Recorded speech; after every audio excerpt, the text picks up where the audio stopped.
Olá pessoal, sou eu, seu professor de História do canal Humanas na Tela, Rafael Virgínio.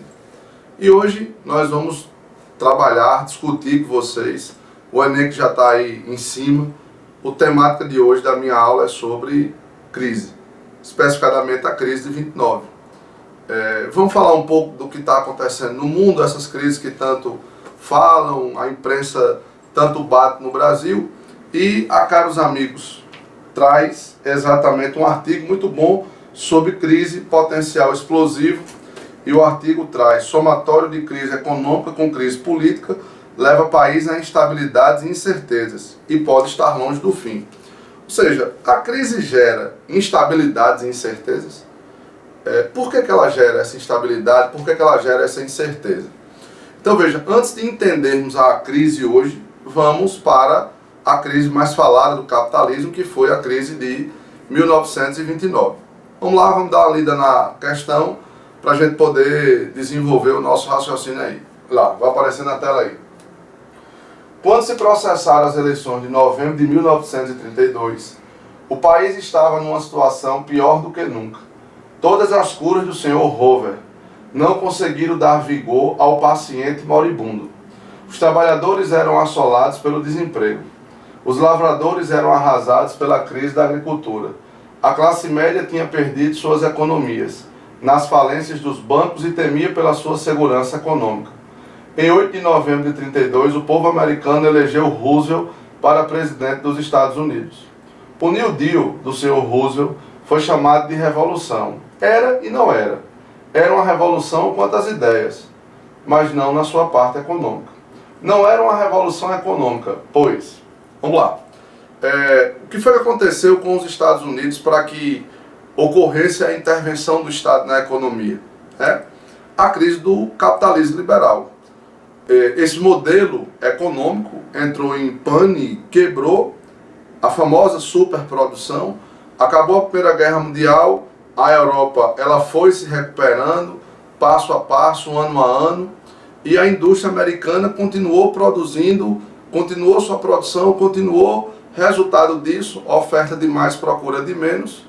A crise norte-americana foi muito visível nas bolsas, é o famoso crack da Bolsa de Nova York. Perceba, já em 29, você percebia tentáculos dessa crise pelo mundo. O Brasil foi um desses países que sofreu com a tal da crise de 29 por conta do comércio do café entre Brasil e os Estados Unidos.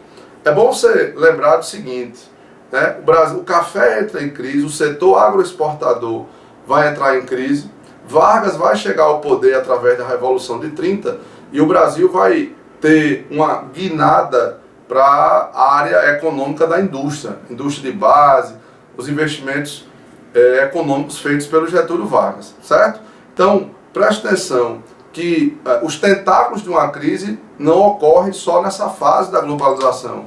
Já ocorreram lá atrás, já em 29, quando essa crise chegou ao Brasil. Pois bem, o capital americano quebrou, o Estado liberal mostrou sua incompetência, resultado disso, foi eleito para presidente dos Estados Unidos aquele que tinha um programa totalmente contrário, que era a intervenção do Estado na economia. Bem, essa política de intervenção do Estado na economia também pode ser chamado de Estado do bem-estar social. O que é que quer dizer Estado do bem-estar social? A intervenção do Estado em setores para ajudar a população. Porque o que é que você tem que perceber? O capitalismo ele tinha uma concorrência nessa época, nesse período. Há 12 anos, tinha estourado um processo revolucionário chamado de Revolução Russa.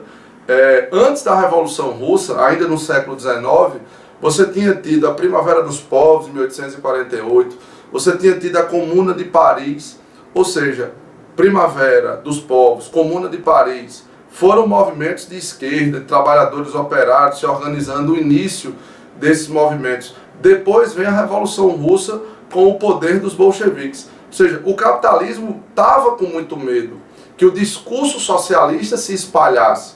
Então, o que foi que o capitalismo resolveu fazer? Intervir na economia, fazer a expansão de direitos sociais, Preste atenção numa coisa, na abertura dos Jogos Olímpicos de Londres, teve uma passagem interessante naquele evento, que foi o seguinte, que foi a homenagem que as Olimpíadas fez, que o comitê organizador fez, ao sistema de saúde inglês, né? Sistema de saúde inglês este, que também começou nessa política de Estado do bem-estar social. Tudo bem que na Inglaterra foi pós-Segunda Guerra Mundial, mas é o momento em que o capitalismo vê a concorrência do socialismo e vai querer mostrar à população que ele está preocupado com os desempregados, com os que estão passando necessidade. Prova disso é o seguinte, o que foi que Roosevelt fez?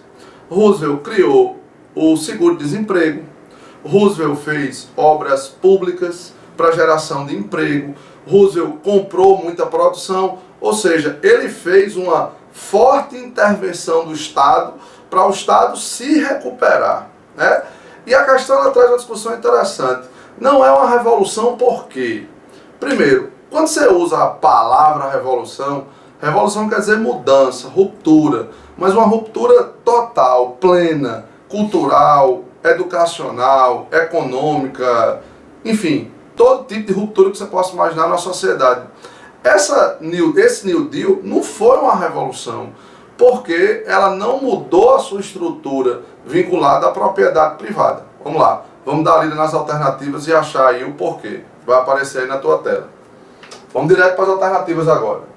Letra A. O volume de recursos destinados à recuperação econômica era pequeno e beneficiou apenas as regiões industrializadas. Letra B. Não ocorreu qualquer alteração no direito à propriedade privada, assim como foi mantida a mesma estrutura de classe. Letra C. Os operários e produtores rurais não tiveram nenhum ganho importante, uma vez que os benefícios atingiram exclusivamente as classes médias. Letra D. Os principais causadores da crise, os grandes conglomerados oligopolistas, foram os que mais recursos receberam do governo americano. Letra E. Privilegiaram-se os investimentos diretos em agentes econômicos tradicionais, como as grandes casas bancárias e as principais corporações. Então, o que é que eu quero que você perceba? A pergunta, não era uma revolução econômica, pois, veja, da instituição da propriedade privada nas revoluções burguesas, Roosevelt não mexeu nisso nos Estados Unidos. Ou seja, quem tinha sua propriedade continuou, ele não fez grandes alterações na relação classistas. Ou seja, isso não é uma revolução. Como eu disse ainda agora no vídeo, na aula, uma revolução é uma ruptura. Por isso que a resposta correta é a letra B. Não ocorreu qualquer alteração no direito à propriedade privada, assim como foi mantida a mesma estrutura de classe. Bem, essa foi a questão sobre crise de 29. Até a próxima aula. Tchau.